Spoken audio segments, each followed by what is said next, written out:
2024 లేదా 25లో డిగ్రీ లేదా బీటెక్ చదివారా? సాఫ్ట్వేర్ జాబ్ కోసం ఎదురు చూస్తున్నారా? అయితే కోడ్ జ్ఞాన్ 100 డేస్ కోర్సులో చేరండి, జాబ్ సాధించండి.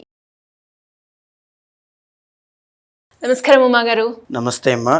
ఈ ఫ్రైడే ఏదైతే మనకి 8th రోజు అందరూ కూడా వరలక్ష్మి వ్రతం చేసుకుంటారో ఆ రోజు తిథి బాగుంది అని మీరు ఒక యాగం చేయబోతూ ఉన్నారు. సో చాలా మందికి కూడా ఆ యాగాన్ని చూసే అవకాశాన్ని కల్పిస్తున్నారు. దాంతోపాటు ఆ యాగంలో కనుక మనం పార్టిసిపేట్ చేస్తే మనకున్న సర్వ సమస్యలు అందులో తొలగుతాయి అని చెప్పడం జరిగింది. ఇంతకీ ఆ యాగం అంటే ఏంటి, అది అందులో పార్టిసిపేట్ చేయడం వల్ల ఎలాంటి లాభం పొందే అవకాశం ఉందంటారు? తప్పకుండా అమ్మ. ఇక్కడ మనము ఈ శ్రావణ మాసము అనేటువంటిది లక్ష్మీమాతకి సంబంధించి అత్యంత ప్రీతికరమైనటువంటి మాసము. సర్వ సంపదలు కలగాలన్నా అంటే ఒక్కొక్క మాసానికి ఒక్కొక్క ప్రత్యేకత చెప్పబడి ఉందండి. ఉదాహరణకి కార్తీక మాసంలో ఈ దీప ఆరాధన అనేటువంటి చేస్తే ఎంత పుణ్యమో, వైశాఖ మాసంలో దాన ధర్మాలు చేస్తే కేవలం జలదానం చేసిన పుణ్యం అని చెప్పబడుతుంది. నారాయణ స్మృతి చదవడం వల్ల గొప్ప ఫలితం చెప్పబడి ఉంది. అలాగే శ్రావణ మాసంలో లక్ష్మీ పూజ కానీ లక్ష్మీదేవికి సంబంధించిన యాగము కానీ నిర్వహించినట్లయితే అద్భుతమైనటువంటి ఫలితాలు ఉంటాయండి. ఇక్కడ మనం చేసేటువంటి యాగం వల్ల ఎవరికైతే రుణ బాధలు ఉంటాయో, అంటే తీవ్రమైనటువంటి అప్పులు ఉంటాయో వాళ్ళకైనా కావచ్చు, లేకపోతే సర్వసంపదలు కలగాలి, డబ్బు నిలబడాలి. చాలామంది ఇబ్బంది పడేటువంటిది నా దగ్గరకు వచ్చిన వాళ్ళు కూడా డబ్బు నిలబడట్లేదండి, కోటాను కోట్లు టర్న్ ఓవర్ అవుతుంది కానీ నా దగ్గర ఏమి ఉండదు, ఈ ఇబ్బంది ఉంటుంది.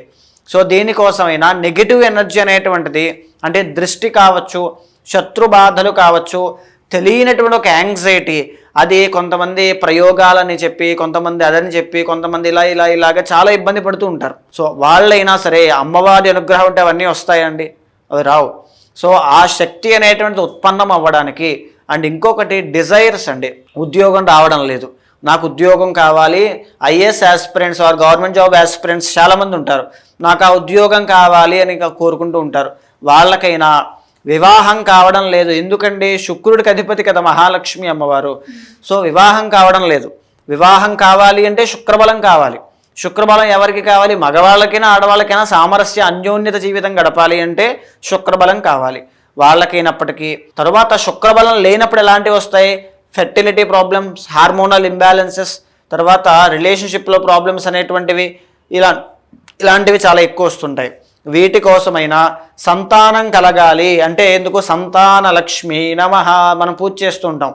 అంటే సంతానము కూడా లక్ష్మి యొక్క అనుగ్రహం అండి.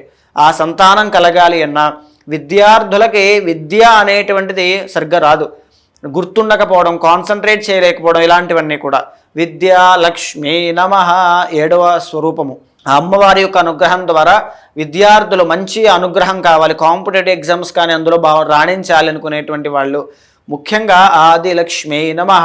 ఏ పని ప్రారంభం చేసినా కార్యసిద్ధి కలగాలి, ప్రతి దాంట్లోనూ విజయాన్ని నేను చూడాలమ్మా, ఒక తేజస్సుతో నేను వెలగాలి అని కోరుకునే వాళ్ళకి.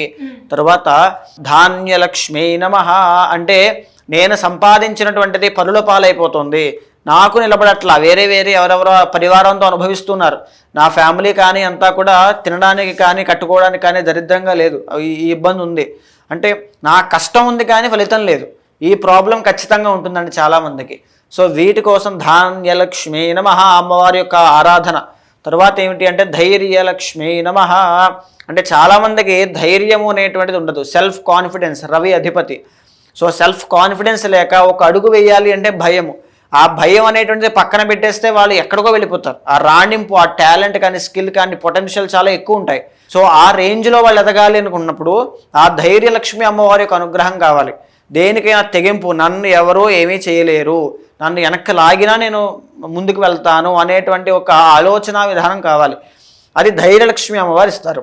దానికోసం ధైర్యలక్ష్మి అమ్మవారి యొక్క ఆరాధన చేస్తూనే గజలక్ష్మీ నమః అంటే గజలక్ష్మి అంటే ఇక్కడ ఏంటి అంటే గజములు అనేటువంటివి ఎప్పుడైనా సరే ఇన్ఫినిటీకి చాలా ఒక ప్రతిరూపం అండి. అపారమైనటువంటి సంపదకి, అపారమైన కీర్తి ప్రతిష్టలకి గజము అనేటువంటిది గుర్తుగా ఉంటుంది. అమ్మవారికి 2 ఏనుగులు అభిషేకం చేస్తూ ఉంటాయి, అమృతాభిషేకం. సో గజములు అనేటువంటి ఇన్ఫినిట్, అమ్మవారి infinite source of energy. So దానికోసం సూచన చేస్తూ ఉంటారనమాట. సో ఆ గజలక్ష్మి అనేది నేటి తరంలోకి మనం మాట్లాడుకుంటే కార్లు, బంగ్లాలు, లగ్జరీ లైఫ్ ఆర్ అమితమైనటువంటి కోరికలు ఏదైనా ఉన్నా అవి తీర్చడానికి, బలము అనేటువంటిది రావడానికి, అంటే మన శరీరంలో మానసిక బలం కానీ శారీరక బలం కానీ మనకి చేకూర్చడం కోసము గజలక్ష్మి అమ్మవారి యొక్క ఆరాధన ద్వారా మనకు అది సంక్రమిస్తుంది. తర్వాత ఏమిటి అంటే సంతాన లక్ష్మి నమః. ఇందాక చెప్పుకున్నట్టుగా మన వంశవృద్ధి అవ్వాలి అంటే వంశోద్ధారకుడు కావాలి, పున్నామనరకం నుంచి బయటికి రావాలి అంటే వంశోద్ధారకుడు కావాలి. అలాంటివన్నీ కూడా సఫలీకృతం అవ్వడానికి, అది కూడా అద్భుతమైన సంతానం, జ్ఞానవంతమైన సంతానం కలగడానికి సంతాన లక్ష్మి యొక్క ఆరాధన దీంట్లో చేయబడుతూ ఉంటుంది.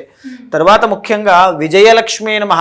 మనం ఒక సంకల్పం చెబుతూ ఉంటామండి ఏ కార్యక్రమంలోనైనా, రాజద్వారే రాజముఖే సర్వదా దిగ్విజయ ప్రాప్తి సిద్ధ్యర్థం. అంటే నేను ఏ మార్గంలోకి వెళ్ళినా, నేను ఏ వైపు వెళ్ళినా, ఏ దారి ఎంచుకున్నా సరే ఆ మార్గము నాకు విజయవంతం అవ్వగాక, అంటే నాకు ఆ విజయవంతమైన మార్గాన్ని నాకు ఇవ్వమ్మా, ఆ విజయాన్ని నాకు చేకూర్చమ్మా అనేటువంటిది చూస్తూ ఉంటాం. విజయలక్ష్మి ఇప్పుడు పొలిటికల్గా వ్యవహారం చేసేవాళ్ళు కానీ, పదవులు కానీ, ఇలాంటి వాళ్ళు కావాలి అనుకున్నప్పుడు, ఏదైనా ఒక టెండర్స్ కానీ పెద్ద పెద్ద ఉంటాయి, అలాంటి వాళ్ళకి విజయం కావాలనుకున్నప్పుడు ఈ విజయలక్ష్మి అమ్మవారి యొక్క ఆరాధన ద్వారానే సంక్రమిస్తున్నది. నార్మల్ డేస్లో చేసినంత ఫలితము కాకుండా ఈ శుక్రవారము, శ్రవణ నక్షత్రము, పౌర్ణమి తిథి కలిసినటువంటి రోజు శ్రావణ మాసంలో రావడం చాలా గొప్ప అదృష్టం అండి. అది ఆ తిథి యొక్క విశేషత తెలిసిన వాళ్ళు ఒక్క నిమిషం కూడా వేస్ట్ చేయరనమాట. సో ఆ రోజున ఈ యొక్క విజయలక్ష్మి అమ్మవారి యొక్క ఆరాధన కూడా చేయబడుతుంది. తర్వాత విద్యాలక్ష్మి, తర్వాత ధనలక్ష్మి.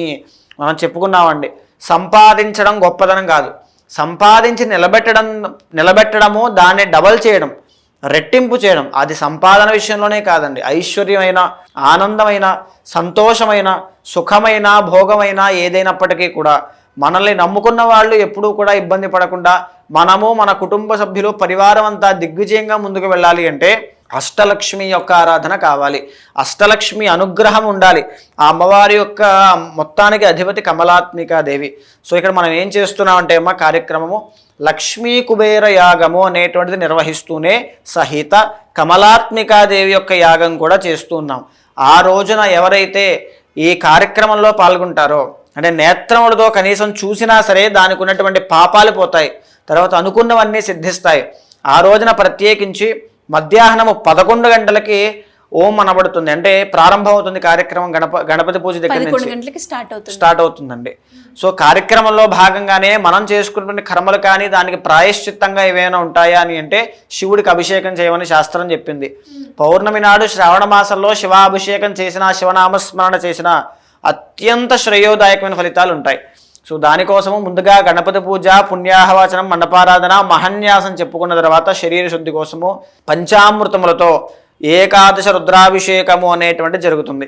అది అయిన తర్వాత స్వామికి శివ అనుగ్రహం కోసము 1,00,000 బిల్వార్చన జరుగుతుంది, 1,00,000 నామాలతో స్వామివారికి. తర్వాత గణపతికి అభిషేకం జరుగుతుందండి. గణపతి అథర్వణ శీర్షోపనిషత్ పూర్వక అభిషేకం జరుగుతుంది.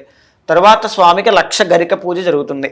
అది అయిన తర్వాత అమ్మవారి యొక్క శ్రీ సూక్త పారాయణ ఒక పక్కన, బీజాక్షరి మంత్ర జపము అనేటువంటిది ఒక పక్కన జరుగుతూ, నవగ్రహం అనేటువంటిది, లక్ష్మీ గణపతి ఒక పక్కన, లక్ష్మీ కుబేరం అనేటువంటి జపములు జరుగుతూ ఉంటాయి. అది జరిగిన తరువాత, అది అయిన తర్వాత మండపారాధనలు ఇవన్నీ కంప్లీట్ అయిన తర్వాత హోమము అనేటువంటి అగ్నిహోత్రం దగ్గరికి వెళ్ళిన తర్వాత అమ్మవారికి విశేషించి ఆవు వెన్నతోనూ, బెల్లపు పాయసంతోనూ, అంటే ఇవన్నీ ఎందుకు చెబుతూ ఉన్నానంటే ఒక్కొక్క ద్రవ్యము, ఒక్కొక్క పదార్థము మనకు ఒక్కొక్కటి తీసుకొచ్చి పెడుతుందండి. అలాంటి గొప్ప విశేషమైనటువంటి కార్యం ఇది.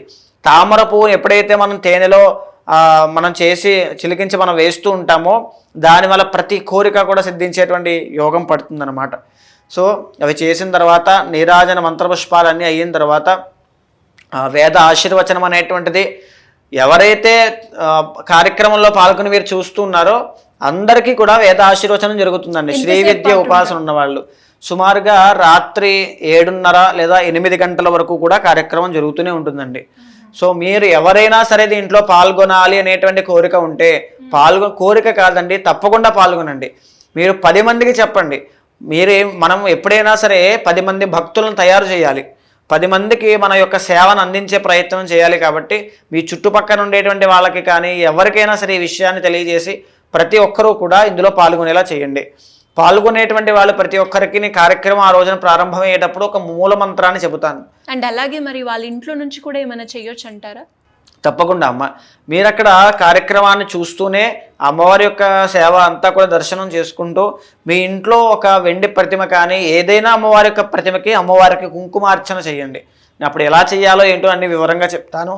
తప్పకుండా పాల్గొనండి. అయితే కార్యక్రమంలో పాల్గొనడానికి ఎలాంటి రుసుము కానీ ఎలాంటి ఛార్జెస్ డబ్బులు కానీ ఏది ఇక్కడ ఛార్జ్ చేయబడవు. ఓన్లీ దర్శనార్థమే, మీ సౌకర్యార్థమే ఈ యొక్క యజమాన్యం అంతా కూడా చేయబడుతోంది. కాబట్టి తప్పకుండా మీరు పాల్గొని దర్శనం చేసుకోండి. ఎలా అండి, ఎలా అప్రోచ్ అవ్వాలి? ఒకవేళ ఎవరైనా కూడా అందులో పార్టిసిపేట్ చేయాలి అనుకున్న వాళ్ళు మిమ్మల్ని అప్రోచ్ అవ్వాలి అంటే ఏ విధంగా ఉంటుందంటారు? ఆ రోజున అంటే మీకు కింద కనిపించే నెంబర్కి కాల్ చేస్తే మా వాళ్ళు మీకు పూర్తి వివరాలు అందిస్తారమ్మా. దానికి సంబంధించిన లింక్ గూగుల్కి సంబంధించిన కానీ వాటికి మీకు పంపిస్తారు. మీరు డైరెక్ట్గా దాంట్లోంచి జాయిన్ అయ్యి దర్శనం చేసుకోవచ్చు. సో ఎవరైనా కూడా చూడాలి అంటే ఆ లింక్ని కనుక క్లిక్ చేసుకుంటే సరిపోతుంది. కంప్లీట్గా మీరు చెప్పినట్టుగానే వాళ్ళు ఏదైతే ఇంట్లో నుంచే దాన్ని దర్శించుకునే అవకాశం ఉందంట. తప్పకుండా అమ్మా. థ్యాంక్ యూ అండి. Thank you so much Uma గారు. నమస్తే అమ్మా.